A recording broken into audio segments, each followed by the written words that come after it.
Yung mga boss, tawid na tayo pa uwi ng bahay. Dito tayo sa Northern Ring Road ng Prince Turkey, U-turn papuntang King Khalid Road.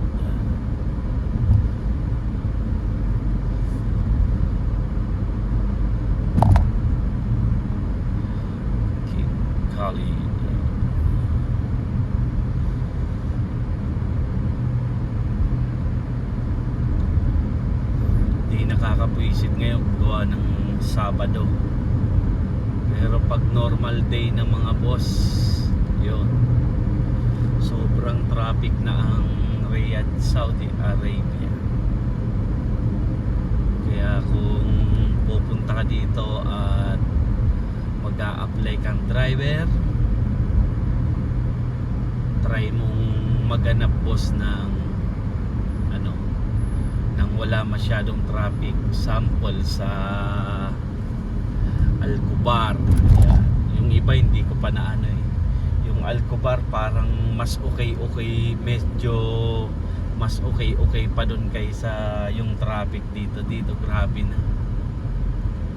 Sobrang nakakapagod na yung traffic. Ngayon lang, pag Sabado, Biyernes, Sabado ng umaga, yan, walang traffic gawa ng walang trabaho.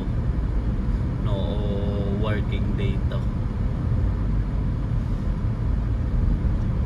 Pero mamayang gabi, sobrang traffic na to. Mamaya, gising na sila. Kaya para sa akin, yun, may magandang na ngayon, kung driver papasukan mo, maganda na rin yung location na hindi masyadong matraffic. Dati hindi dito matraffic ngayon bago na.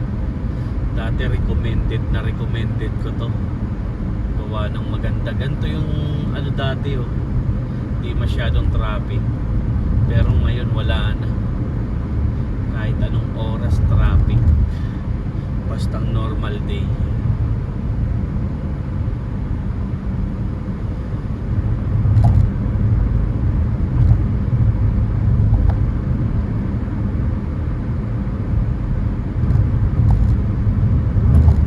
Yung tipong malapit na lang pupuntahan mo sa sobrang traffic, uubos ka pa ng 30 minutes.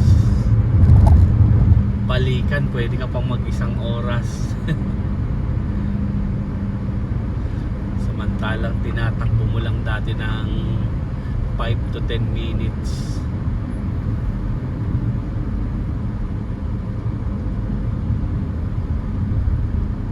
Tapos sabayan pa ng may nagbanggaan, aksidente. Yun, mas lalo. Dito na tayo sa King Khalid Road.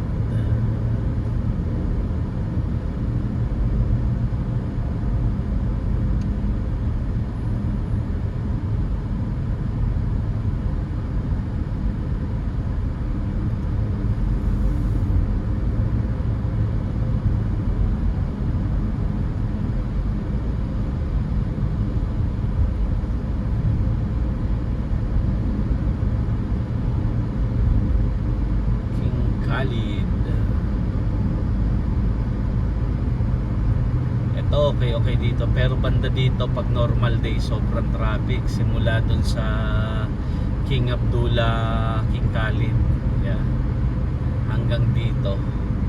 Paglampas mo dito sa Diriyah, okay na, normal na yan, wala na masyadong traffic.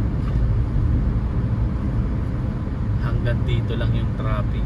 Tapos susundan naman dun sa kalagitnaan ng King Salman, doon naman yung grabing traffic.